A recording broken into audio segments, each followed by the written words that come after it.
All right, be honest. Are you afraid that someone's going to leave you if you ask for what you want? If you speak up, are you afraid that you're going to ruffle feathers? If you have needs, are you going to come across as too much, asking for too much, wanting too much? Do you even question if you're allowed to have needs, if you're worthy of needs being fulfilled by other people? Or do you go into pleaser mode? You've spent so much time making yourself perfect because it felt like you needed to be perfect in order to get what you needed when you were younger. What you needed might have been to avoid punishment, avoid abuse, to make yourself into the golden child, perfect kid that got praise for how easy you were, for how well you excelled. You kept getting more and more feedback that this is acceptable.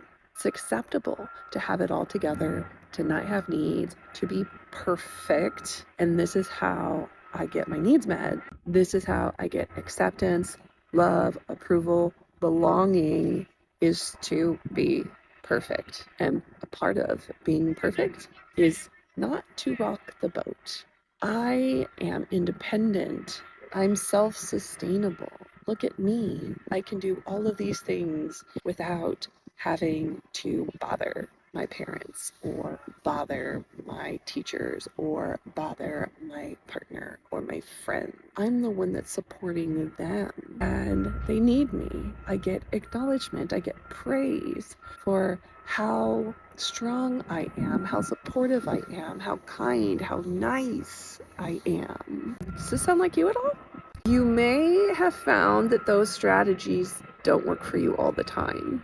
And it may have moved from it doesn't work for me all the time to I have these problems in my life and I don't know where they're coming from. I don't know why. My energy is low. I feel drained all the time. I'm not motivated to do these big things that I want in life, these next steps. I've done all the things that I'm supposed to do, where I'm supposed to be happy, to feel like enough. Like I'm supposed to be there now, where life is good, where I'm fulfilled, and it's not happening. A part of not rocking the boat is being independent. It happens when we're children, being parentified. Maybe I'm not necessarily taking care of my parents, which often happens, but I am in that I'm not being a problem.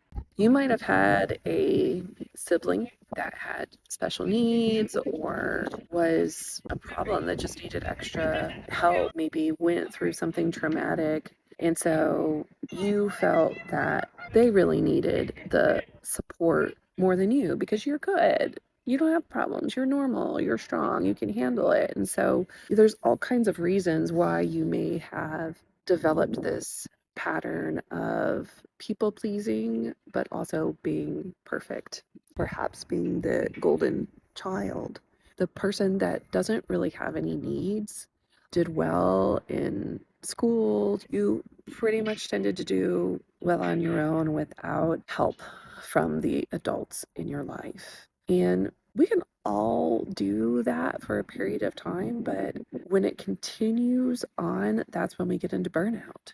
That's when we lack motivation and drive.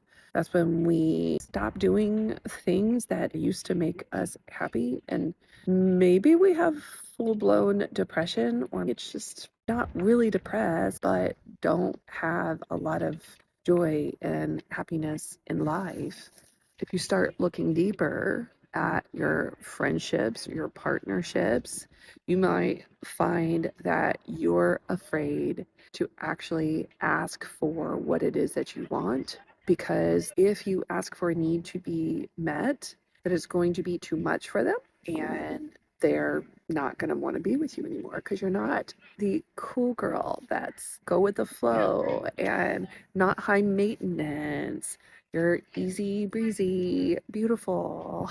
And the minute you stop being that, then you could get rejected. You could get judged as too much, too needy, too sensitive, too demanding. Maybe you had a demanding parent and you're afraid of being like them, and so you go the opposite direction.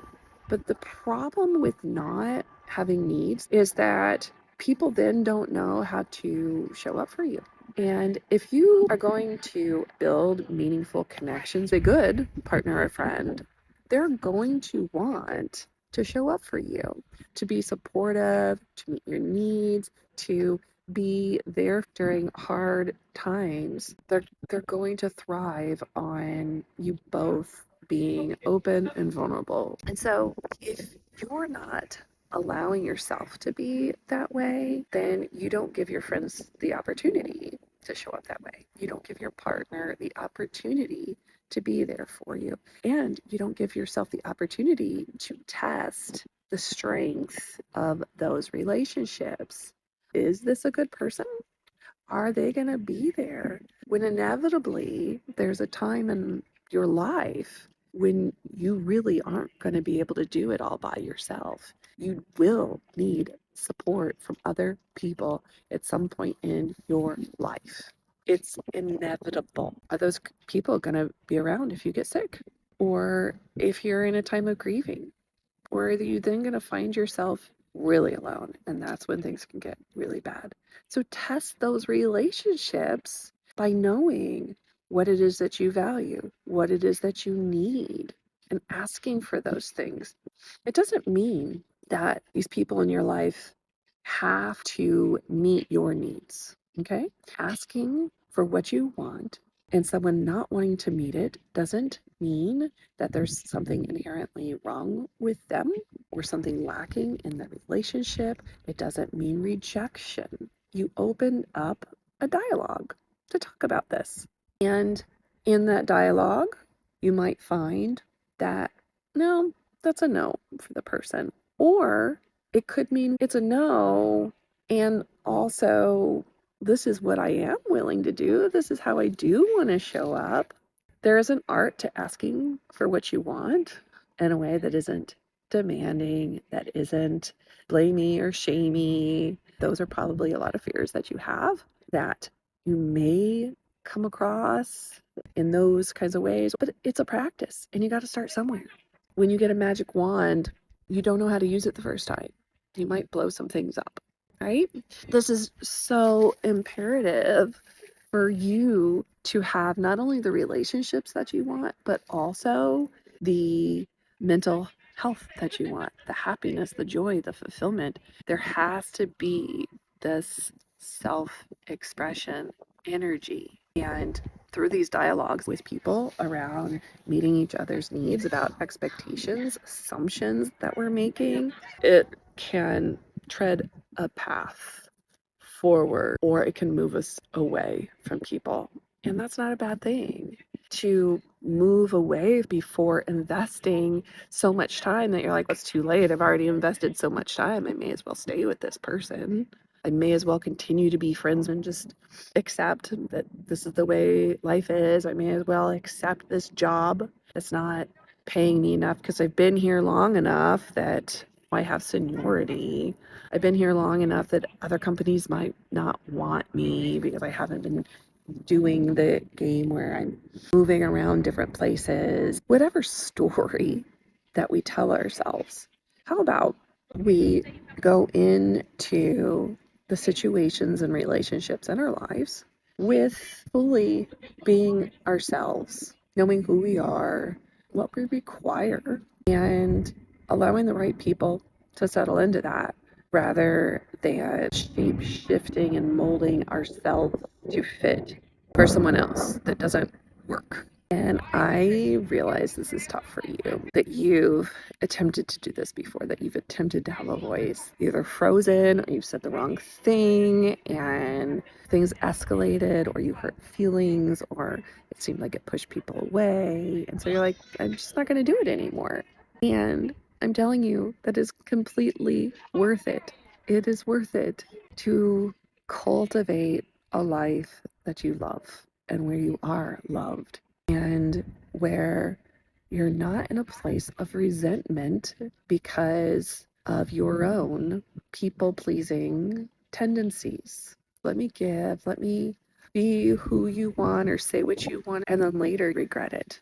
Later, you're down on yourself, or you resent the other people for not doing the same thing for you. Very often in this kind of patterning, there's resentment underneath the surface that we're not even aware of, that we don't allow ourselves to feel because that's not acceptable.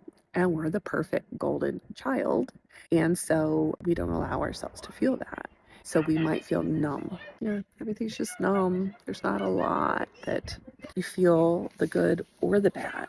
But if you're doing the work and you're honest with yourself, you'll find that resentment. You'll find the anger.